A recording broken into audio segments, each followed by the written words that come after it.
Rebecca Tolley is a professor and librarian at East Tennessee State University. She is the Director of Research and Instruction Services. Her book, A Trauma-Informed Approach to Library Services, is used in LIS programs at Syracuse University, the University of South Carolina, and Emporia State University. A follow-up, Flexing the Trauma-Informed Framework in Libraries, Voices from the Field, is scheduled for publication in 2025. Rebecca speaks and publishes on mental health in libraries, establishing healthy personal and professional boundaries in the workplace, and cultivating empathy in library workers. She co-edited Generation X Librarian, essays on leadership, technology, pop culture, social responsibility, and professional identity, and Mentoring in Librarianship, essays on working with adults and students to further the profession. Her writing has appeared in anthologies, several library journals, and numerous reference works. So let's welcome our keynote speaker, Rebecca Tolley.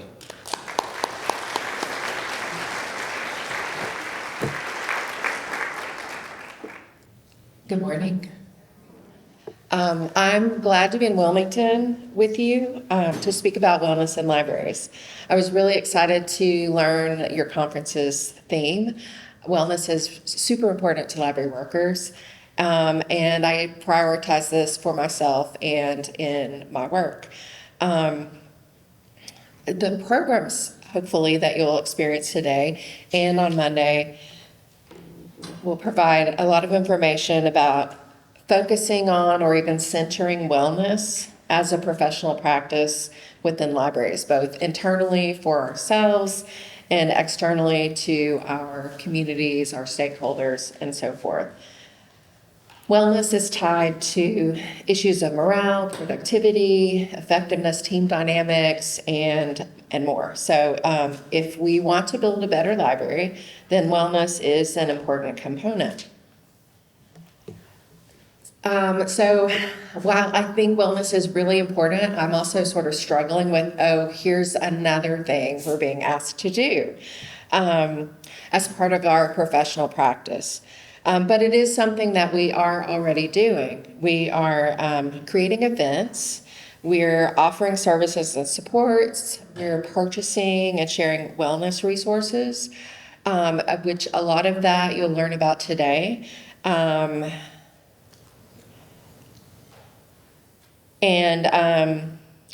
think that one of the things that we need to think about and consider is that we have been doing this. Maybe we need to expand our definition of what our work entails. So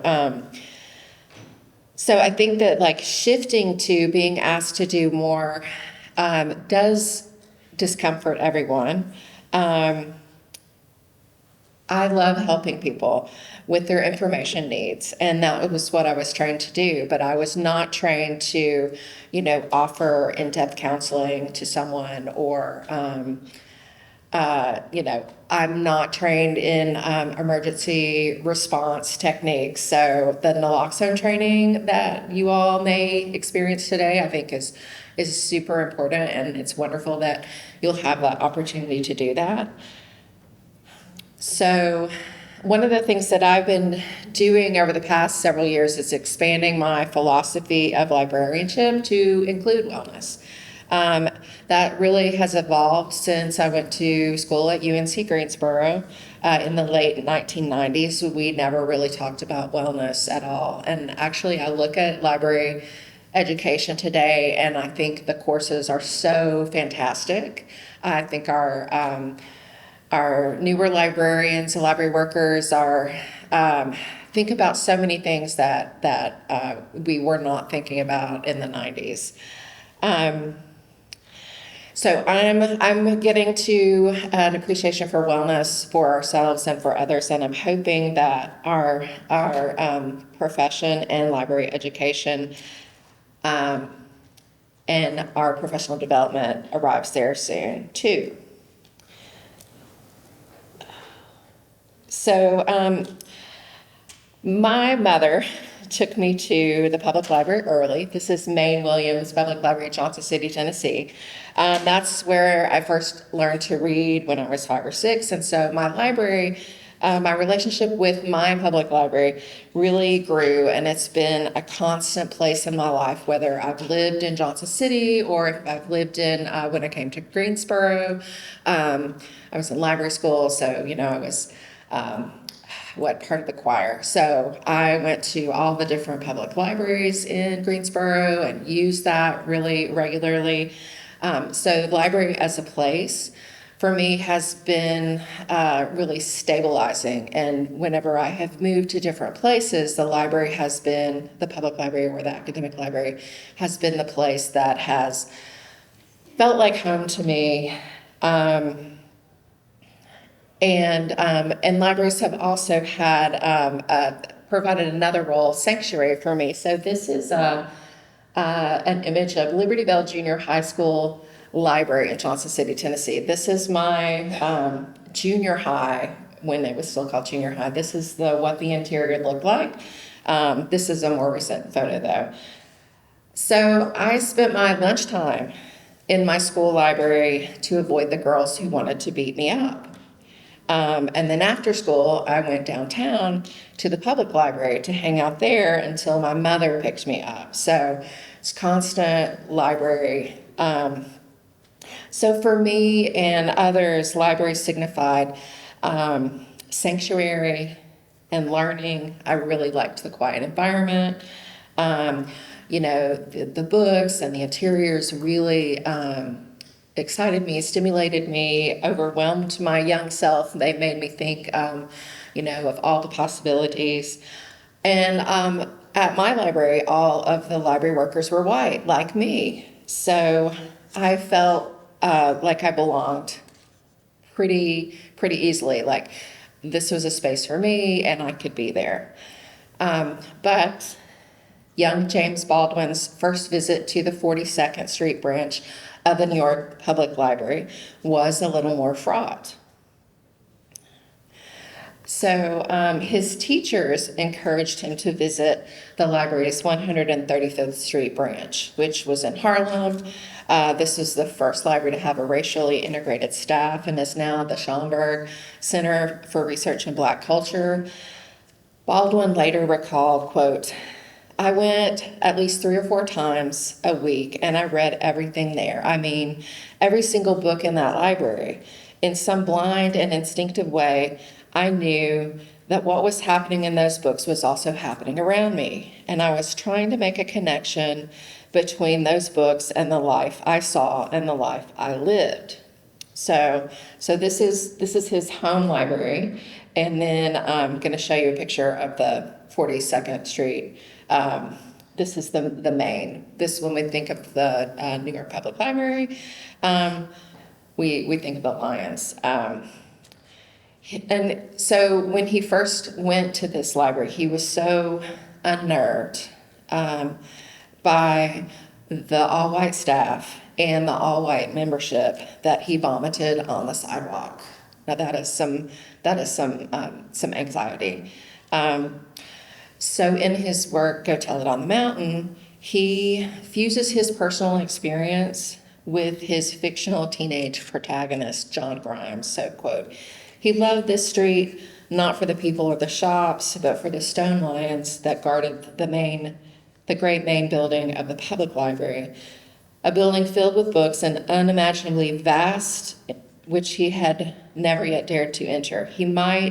He knew, for he was a member of the branch in Harlem and was entitled to take books from any library in the city, but he had never gone up because the building was so big that it must be full of corridors and marble steps, in the maze of which he would be lost and never find the book he wanted. And then everyone, all the white people inside, would know that he was not used to great buildings or to so many books, and they would look at him with pity.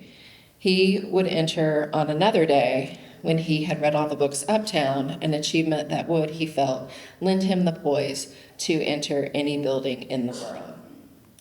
So in the 1930s, when Baldwin visited the Harlem branch, library administrators weren't so concerned with wellness. They weren't concerned for wellness for library workers or for their communities. operations, really focused on organizing collections, acquiring materials, and arranging them within a space, and then safeguarding those collections, protecting it from the public. So while I haven't researched the history of wellness in library operations or services, I uncovered information that Black librarians working with marginalized urban communities between 1940 and 1975 promoted their community's well-being through proactive information provision. So they're tying well-being to proactive information provision, I think, is a key way for us to think about or reconsider. Here is something we've been doing all along. Our work has promoted well-being, but we might not be thinking about it in that way.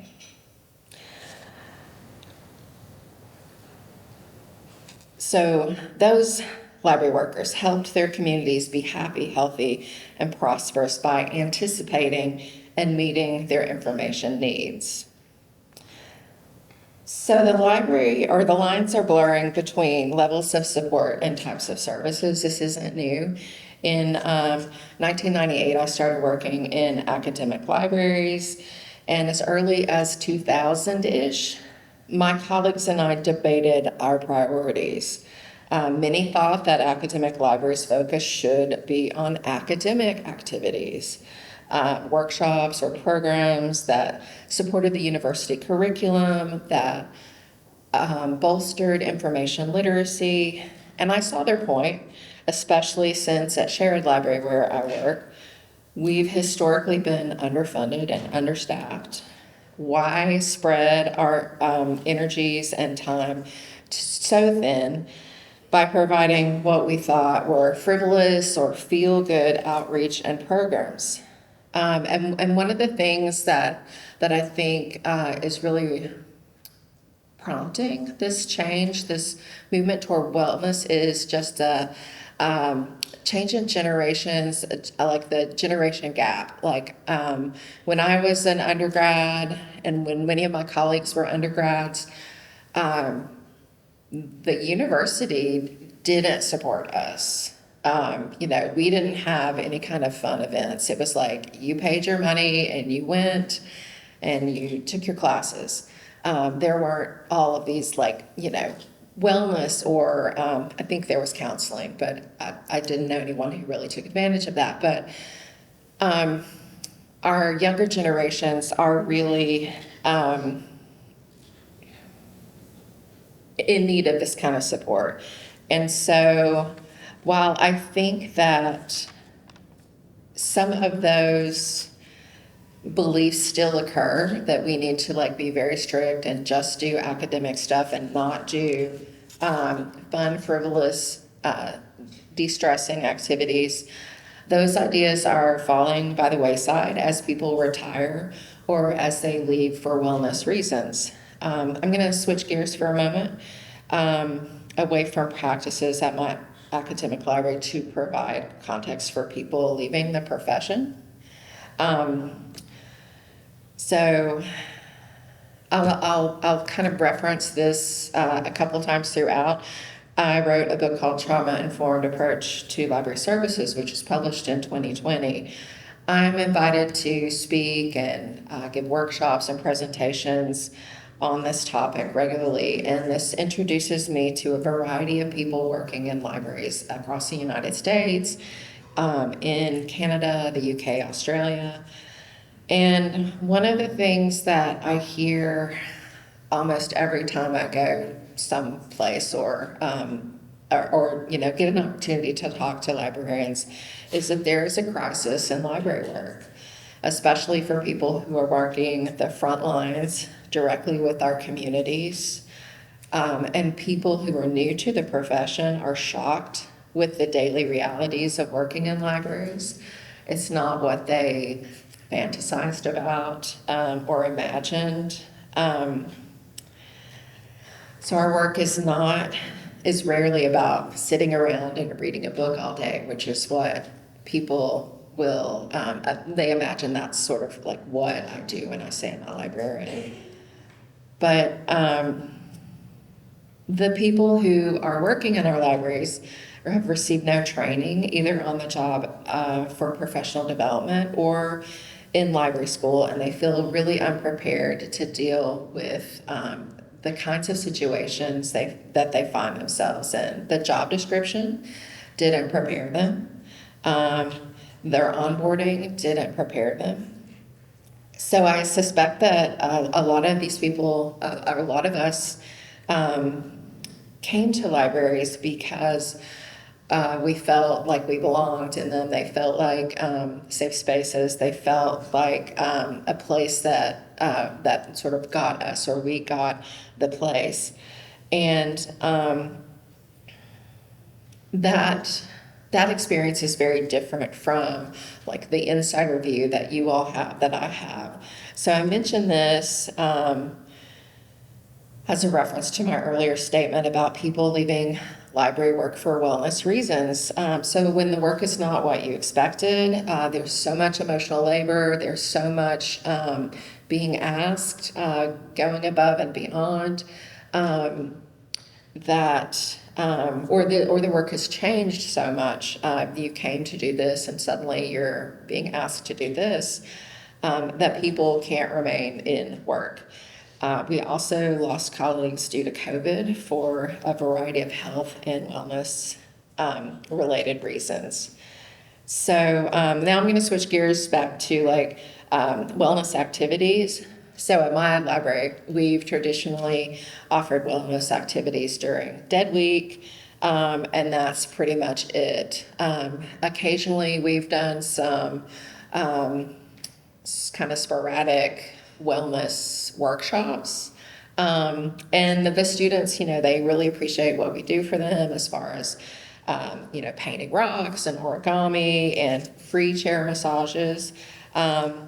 And they really like the therapy animals when the therapy dogs visit the library. So I was really pleased to see that announcement that there will be therapy dogs here today, that you all can just take a little time and take a break to spend time with them. So I think that we're doing okay, but I feel like there's room for improvement. And how do you think your library is doing? What does your community think about your efforts to promote wellness? So this is sort of an aside, but years ago at the reference desk, there was a student who approached me, and he had just printed off a paper and made a mistake. And he came up to the reference desk and he said, "Do you have some whiteout?" And I said, "I'm sorry, I don't have whiteout." And he said, "No offense, but what are you good for?" And so again, I just apologized, but mentally I was like, we are not an office supply store.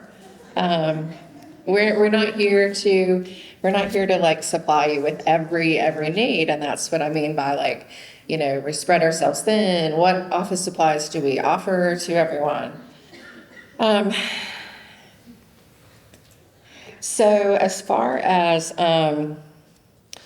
some thinking about what you're doing at your library,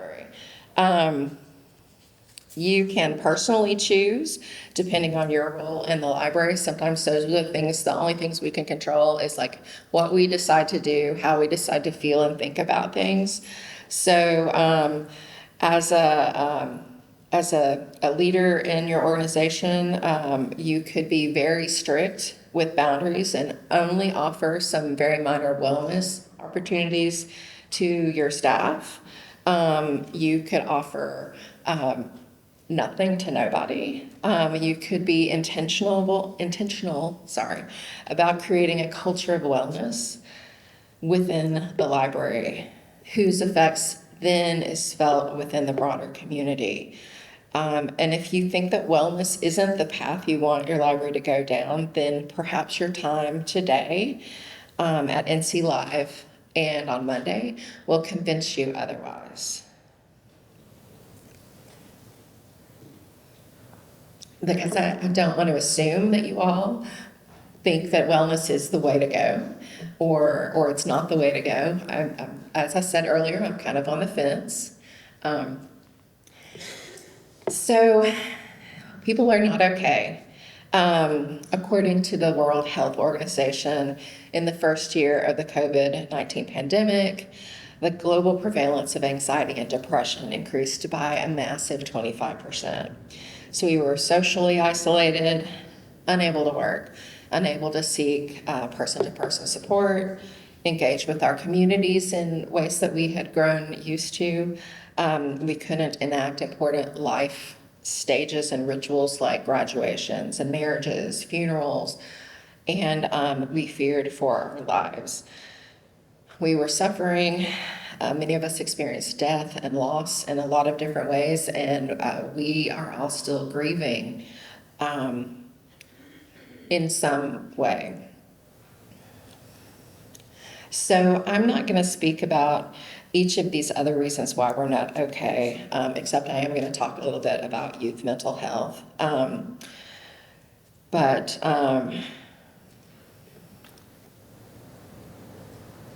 For some reason, in my notes, I thought that I put loneliness twice. And it looks like I corrected the slide, but then I was going to say, it looked so lonely by itself once. I wanted to put loneliness a second time. But it also, I wanted to tell you about, you probably have these same kind of anecdotes.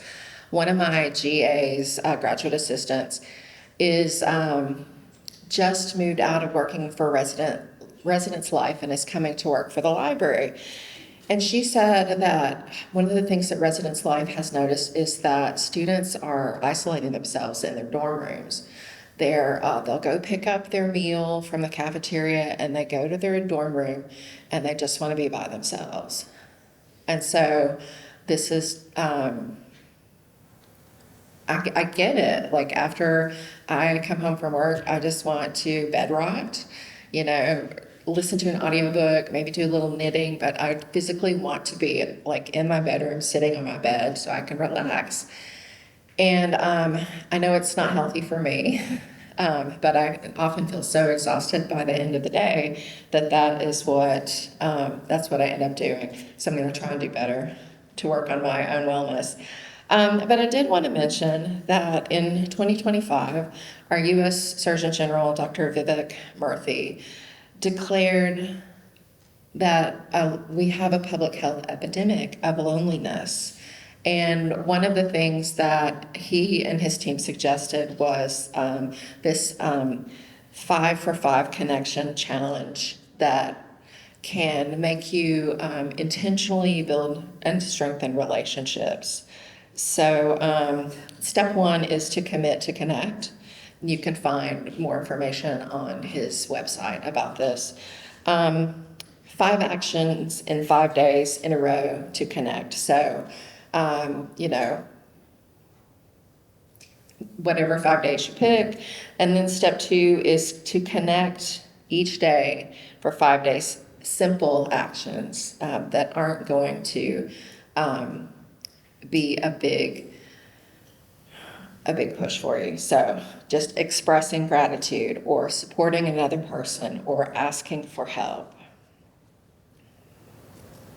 So we experience grief, anxiety, depression, loneliness personally.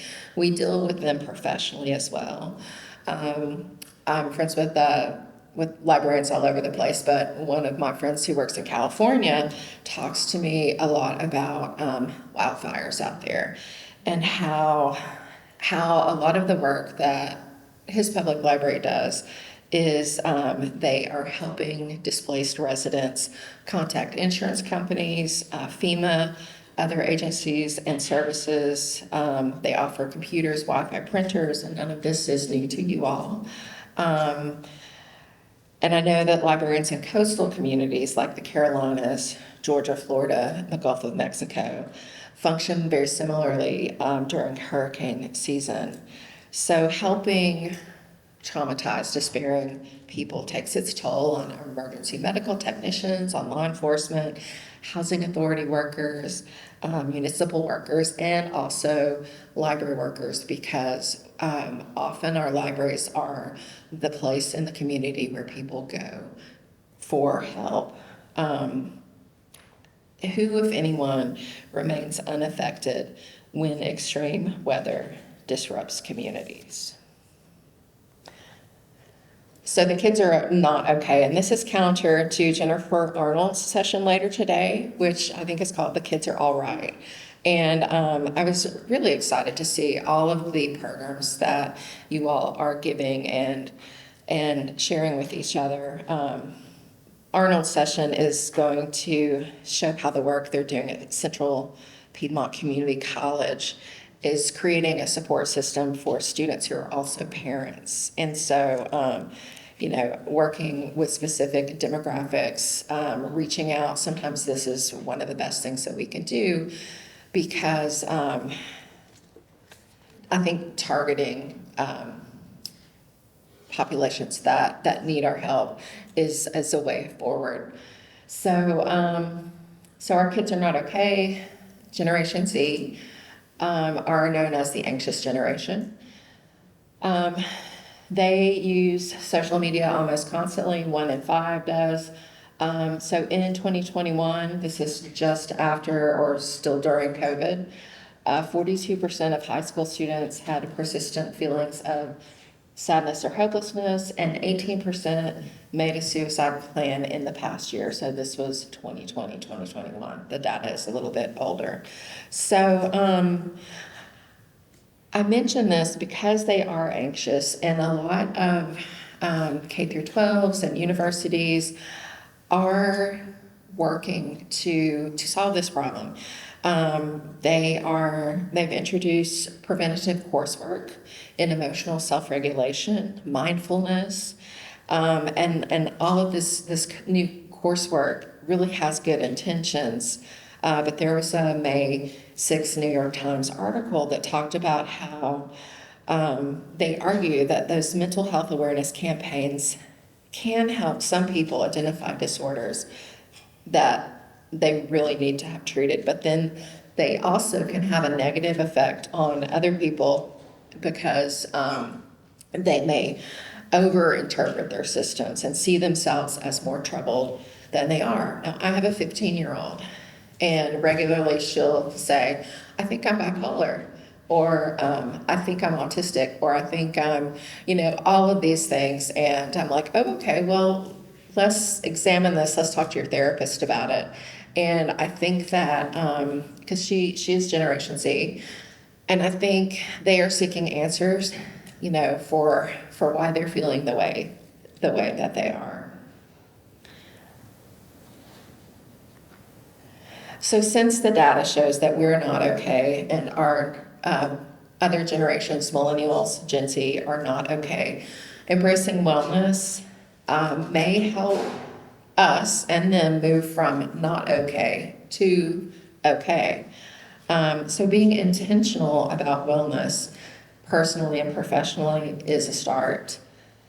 I think you're in an excellent spot here today to learn from other library workers about how they're tackling those issues, what has worked, what isn't worked. Learning from failure is really important.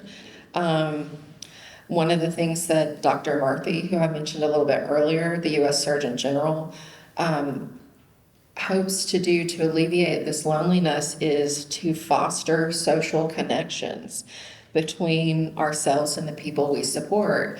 And that is what our work does as far as, the outreach and programming that we do. So how do we embrace wellness? How do we embrace wellness? It's not one of our core values of librarianship. These are the core values, and they're outlined in the Freedom to Read Statement, the Library Bill of Rights, the ALA Mission Statement, Libraries in American Life. But they are access, confidentiality, democracy, education, intellectual freedom, the public good, preservation, professionalism, service, social responsibility, and sustainability, but wellness is not up there. I am really good at sort of trying to make things fit where they could fit, and when I look at that list, I think that wellness could fall under professionalism, social responsibility, sustainability. We're sustaining the next generation, and also education and lifelong learning.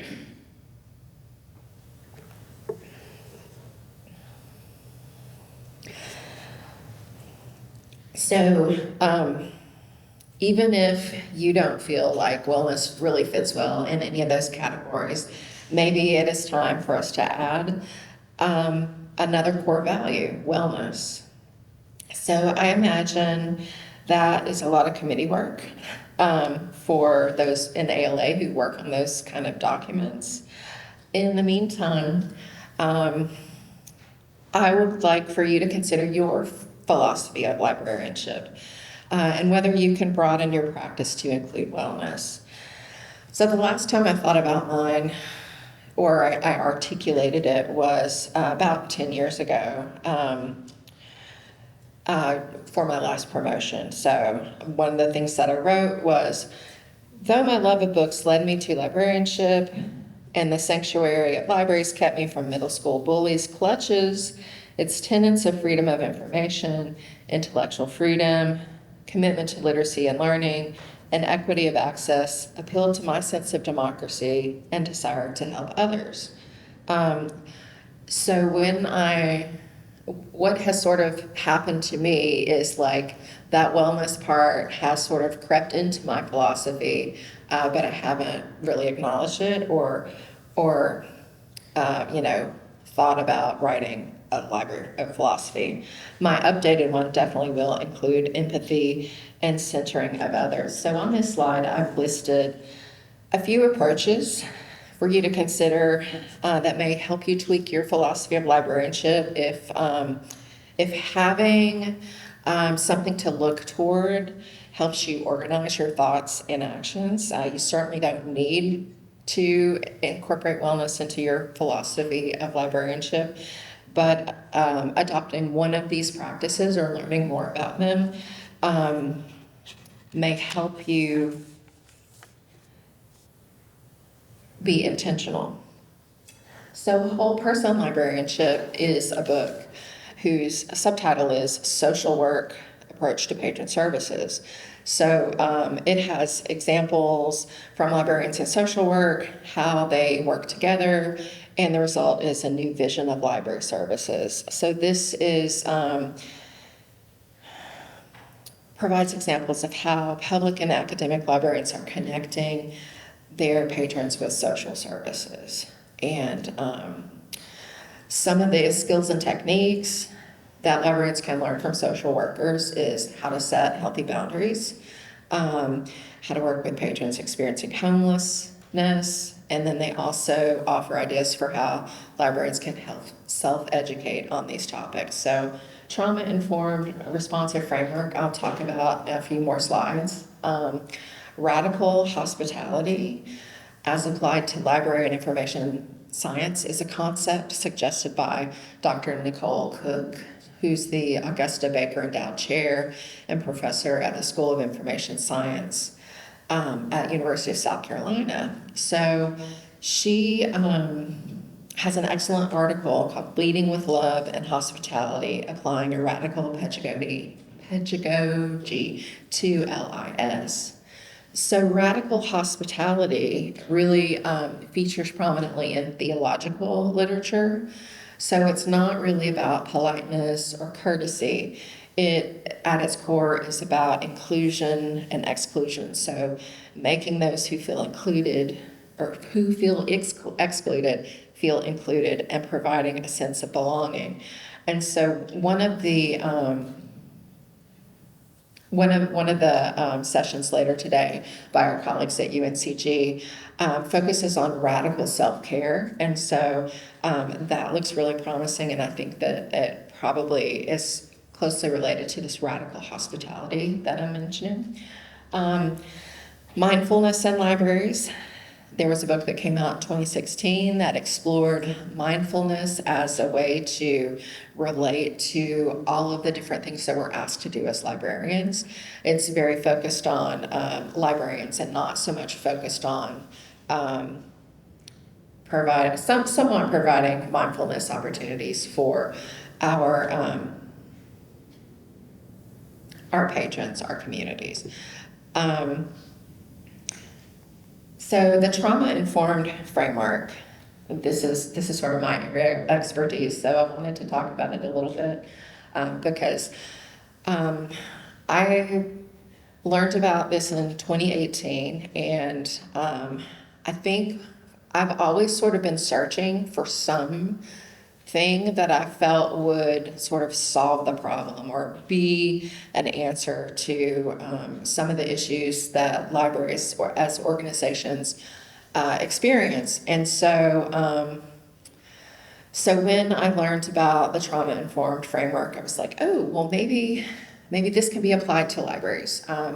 It got its start in healthcare, in nursing, social work, and so that's how I learned about it, was actually from some of my students who were nursing students, and also from our social work faculty at East Tennessee State University where I work. So the trauma-informed framework is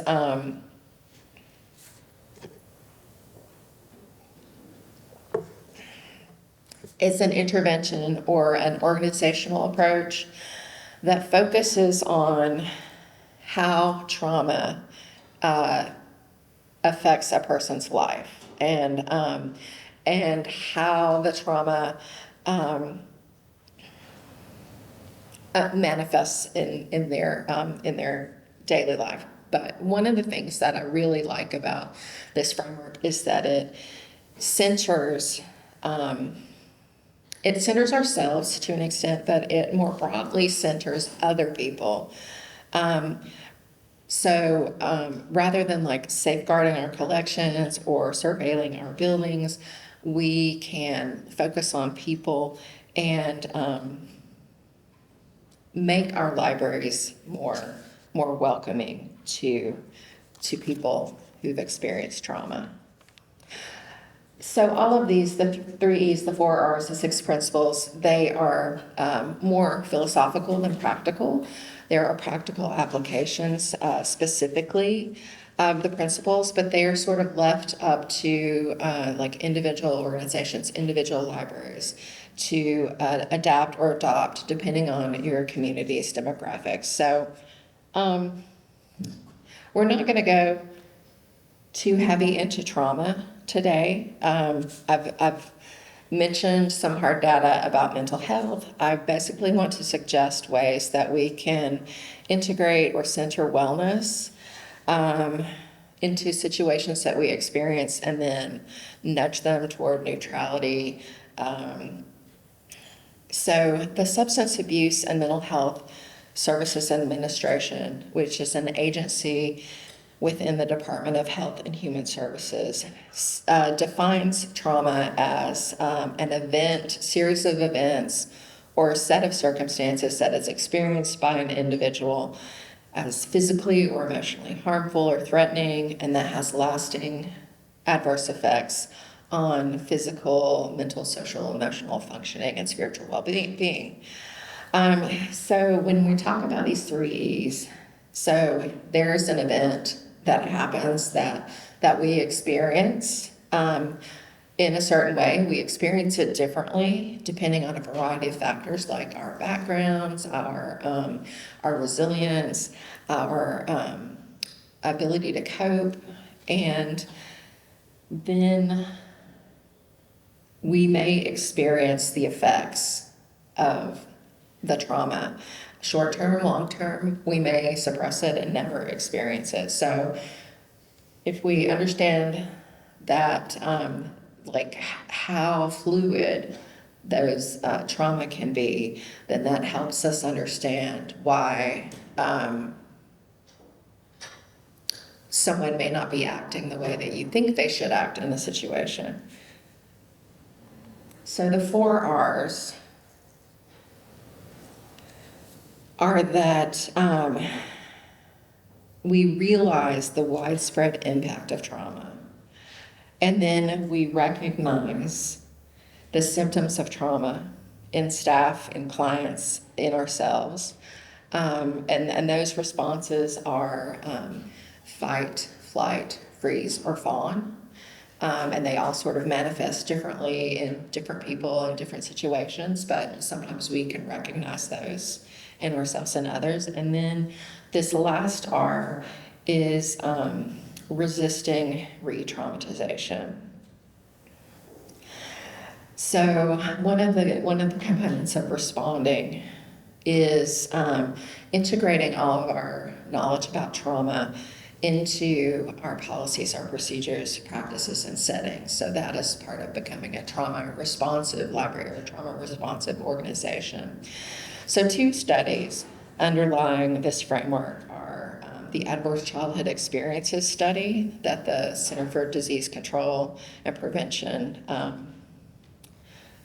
started in 1995, 1997, and it involved more than 17,000 people from the United States, and it analyzed the long-term effects of childhood and adolescent traumatic experiences. And what was so this was 1995 to 1997, and I didn't really hear about adverse childhood experiences until probably 2018. And one of the things that I guess it was like a secret or quiet in public health or in the medical community, because those 17,000 individuals, the results were so unexpected because they these 17,000 people were mostly white, they were college educated, and they were middle class. And the researchers were kind of stunned and shocked that this group of who they sort of were not expecting to see, people who, we think of as probably, flourishing and doing well, clearly were had experienced a lot of things. So the other study that underlies the trauma-informed framework is the Women Co-occurring Disorders and Violence Study, which was started in 1998 and ran for 5 years. And so this was a study that looked at the role of interpersonal and traumatic stressors among women, and how trauma, violence, and substance abuse and mental disorders kind of interplay together.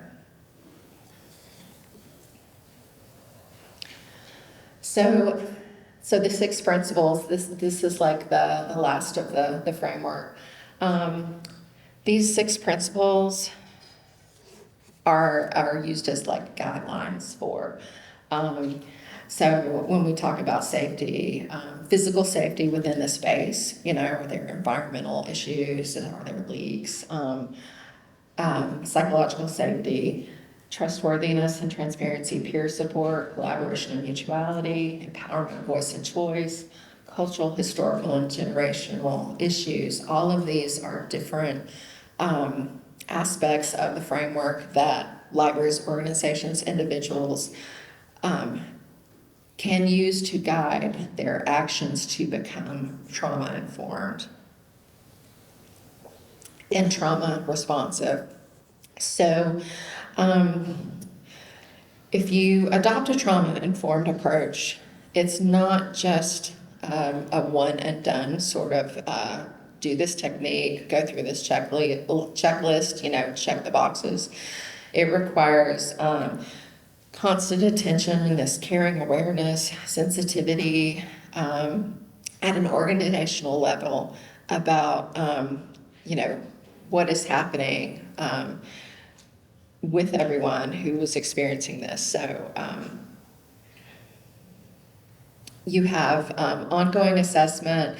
You, as your demographics change, your population ages, or you have new people immigrating or migrating to your area, then, that's a time for you to to look at and collaborate with others on these different areas. So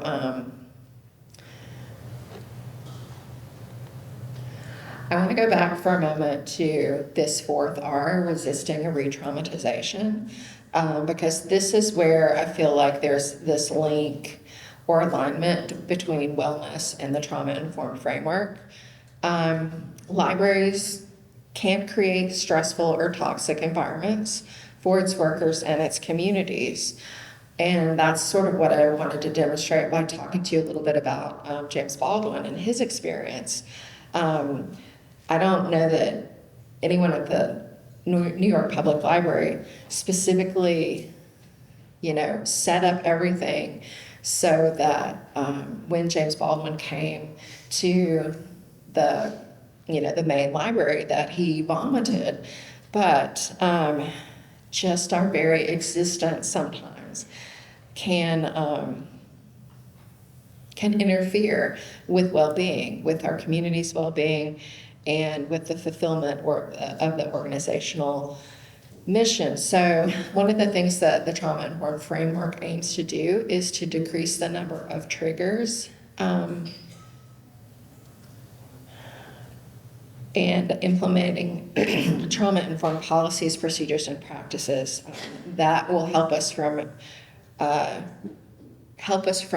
re-traumatizing others and ourselves.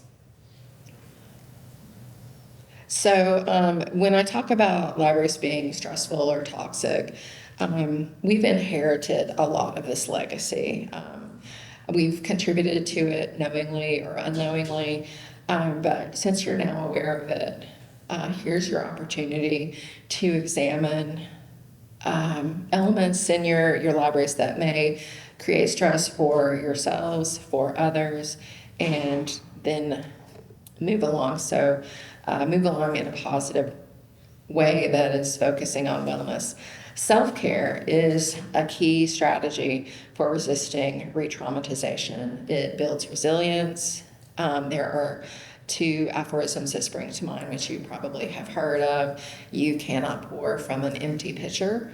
So, if you are completely exhausted, you may not be able to help others to the best of your ability.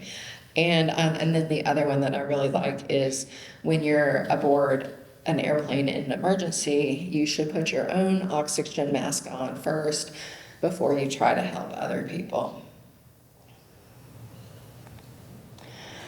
So Dr. Pooja Lakshman has a book called Real Self-Care. It's an excellent primer on setting boundaries rather than spending money on feel-good purchases like crystals, cleanses, bubble baths. She recommends the pause as a way to care for ourselves, as a way to set a boundary. Quote, I think of the boundary as in the pause. So your boundary is the space between when someone asks you for something or offers something and you take your pause, and then you can say yes, you can say no, you can say let me think about it, or you can negotiate. So the boundary isn't like this hard no. The boundary is the space that you're creating, and then you decide how you're going to move, and it's not a brick wall.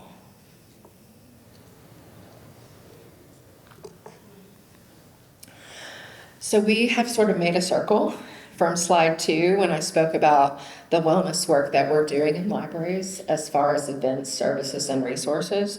But I've added an element at the top that wasn't on the first slide, modeling.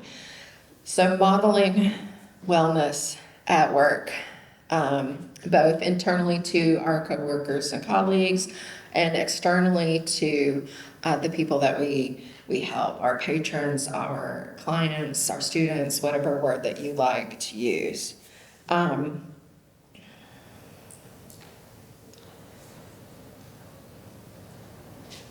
So one of the things, and I meant to mention this a little bit earlier about self-care, is to remember your self-care today. Let me go back to that for just a minute, and then I'll talk more about modeling.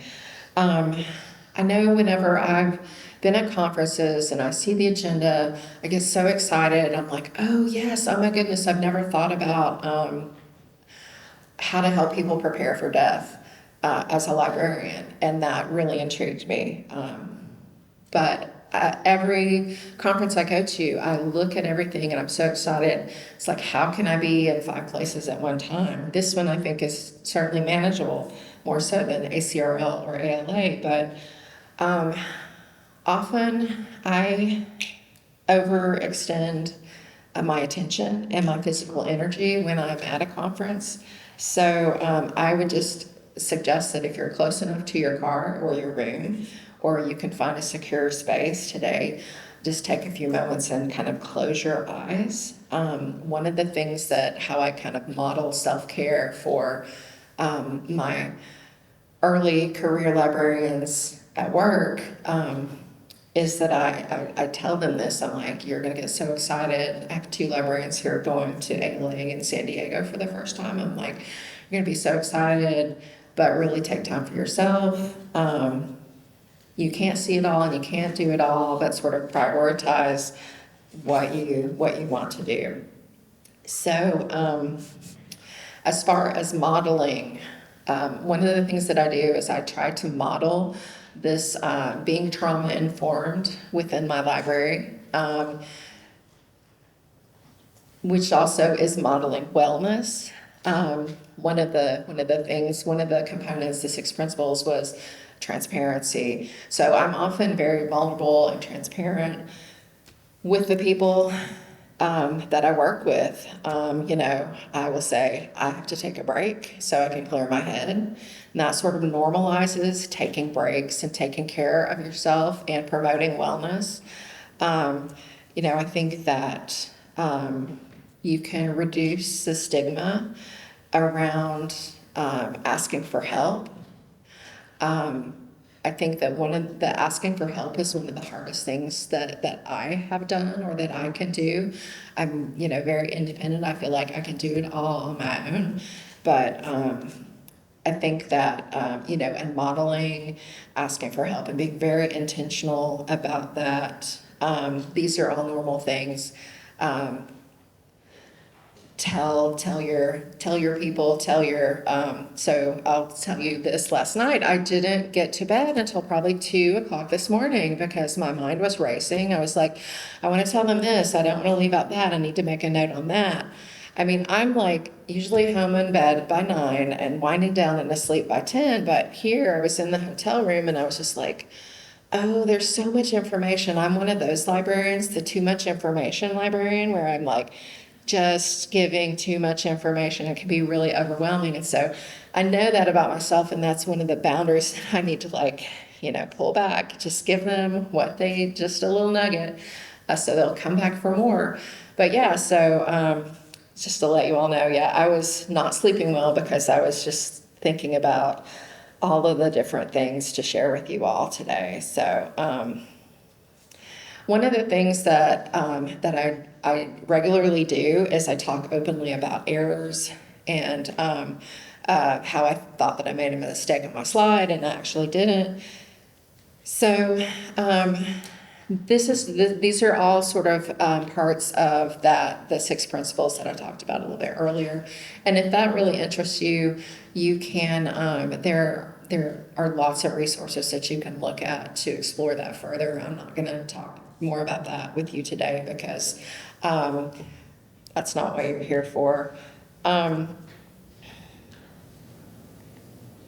So I wish you well. I hope that my time with you this morning has sort of primed you to think about how important wellness is for you personally and professionally, and that this has offered you an opportunity to reflect on how you can model wellness to your communities and then reframe the work that you've done in libraries for months or years or decades to center wellness in your philosophies and practices. one of the books that I really like about trauma is called Unbroken: The Trauma Response is Never Wrong by Mary Catherine McDonald. She talks a lot about trauma is relational, that we experience trauma generally in relation to others. And what is so powerful in her work is that is how we heal ourselves from trauma, is in relation to others.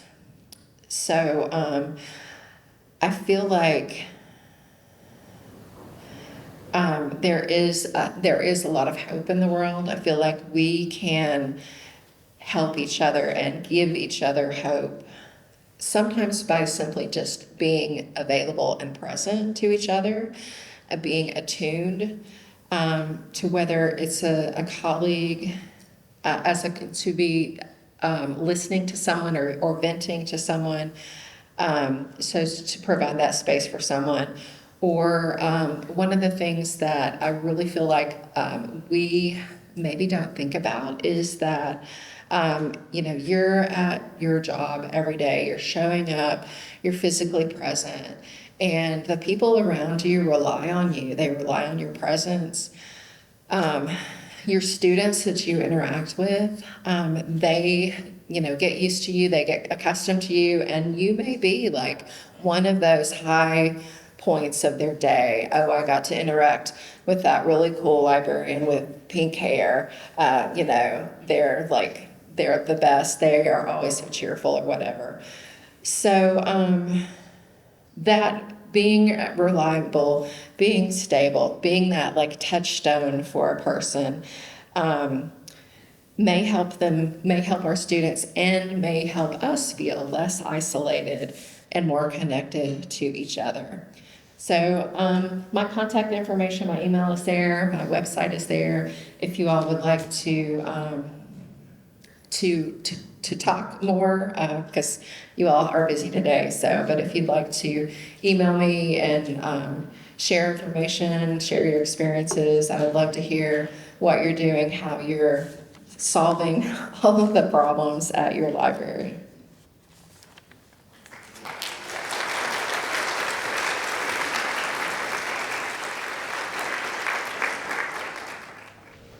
Hi, thank you so much for your presentation. It was really great. I had a question about kind of working with students in an academic setting, like with wellness. I really liked the New York Times article that you referenced. I also read it, and I really liked the point that they made that a lot of times, like, clinicians wonder if all of the self-diagnosis we're seeing is a response to like lack of access to mental health professionals. And I was wondering if you had any advice on how to work with students to provide resources that could direct them to mental health professionals without like going beyond our scope in libraries. So you work at an academic institution, okay. So I guess what I would recommend is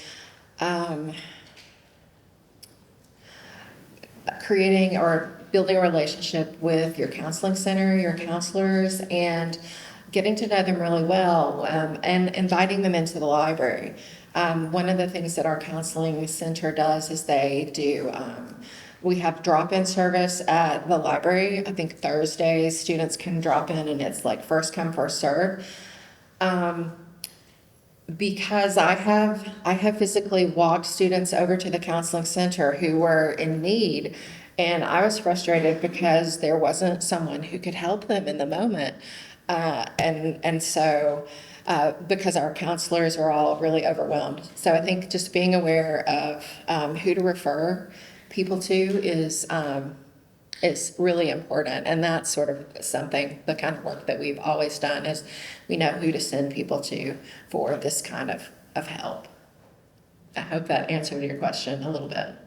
Thank you. I will mention, sort of as a follow-up, the students themselves are really interested in helping each other. I have one of my student workers is a nursing student. She carries naloxone in her backpack. She has a huge backpack. backpack. So she's carrying naloxone. She's carrying this huge first aid kit. You know, she's going to nursing school. And I just feel like that's a lot to take on. Like, she's constantly thinking about, I need to help someone. I want to save someone. And then one of my GAs is in the Master of Social Work program. And he too carries naloxone because he's going, he's starting practical, not so much for like students on campus, although, he could intervene there. But when he goes to visit people in their homes as part of his practicum and work, it's like, he's going into situations where having naloxone may save a life. So our students are really, they are kind of, some of them are really primed to do this kind of work without us even saying, hey, you should learn how to do this. Don't you think that that's partly, being over exuberant because they're new in the field, and they, when you come into a field, you want to do everything today. Right. So your colleague up front said, does that seem like a part of like their excitement is because they're new in the field and I don't want to put words in your mouth, but I'm thinking they're idealistic. They want to save people. And so when you're that early, when you're that young, you're filled with enthusiasm, and they haven't really experienced those, like they are not at the burnout stage where they've seen too much, and it keeps replaying in their mind. So yeah, I think that's just part of, like, I think with any profession you go through all those transitional stages when you're like, the fresh young library worker who is going to change their community, and then the bureaucracy and red tape sort of wears you down over the years. First of all, I just want to say thank you so much for your presentation. And also, do you think that wellness is something that can really be instituted into throughout the organization, or is it really something ideally that is just for individuals, what we need to actually do for ourselves? And if it can be practiced in an institution, like, you have any advice for actually approaching the people who have policies? Thank you for your question. No, I think it's really essential for ourselves. And I think that, you have to take care of yourself just to continue doing the work that we do when we're helping and supporting our communities. And I would love to see, libraries that are very committed and very devoted to wellness. I think if it can be, I feel like there's probably resistance, to wellness. This is not our work. This is not what we do. But I also feel like if you can sort of slip it in there somehow under, like, in some other student wellness, student retention, that sort of, the student retention piece, I think, is really important, because that's what our institutions want, is they want the students to come back, they want them to graduate. And part of what my understanding of the research is what causes students to stay at a university is the relationships and connections that they have made with, like, a cohort or with their friends. And so part of what, and I know NC State is doing a little bit of this work with, like, their workshops. They're creating, like, wellness spaces or a wellness culture where students can get together and get to know each other. So I think, like, just, if an organization doesn't want it, like, we're committed to wellness, we're committed to your wellness, then I think there are ways that you can slip it in other, a little, slyly. All right. Thank you so much, Rebecca. Let's give her a round of applause. Thank you.